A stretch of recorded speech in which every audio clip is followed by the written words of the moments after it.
Welcome to the Tech Egg. Don't get scrambled. Enjoy the video. You start by signing into the exact Xbox profile that holds the Xbox 360 cloud saves. This ensures you access the correct storage. Once signed in, make sure the console is online and Xbox Live services are available, because deletion operations sync to Microsoft servers. Also inspect local storage and consider exporting any saves you might want to keep to an external drive. This step prevents accidental loss. Now go to Settings, then System, then Storage to begin the cleanup process. You navigate Settings to System, then Storage.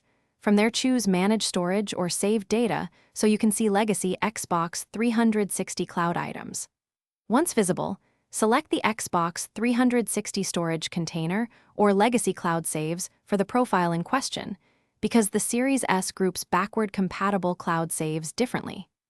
Now highlight the game you want to delete and press it to view save files. Make sure you're selecting cloud copies rather than local copies to avoid unintended deletions. Proceed. You confirm deletion by accepting each prompt that asks whether to remove saves from the cloud and the console.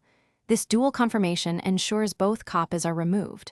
Once done, restart the Xbox Series S and sign back in so your profile resyncs and the server state updates. This prevents ghost saves from reappearing.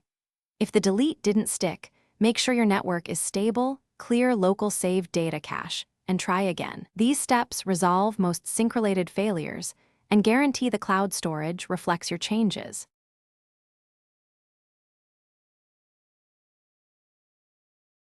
Thanks for watching. Consider subscribing if I helped unscramble your problems.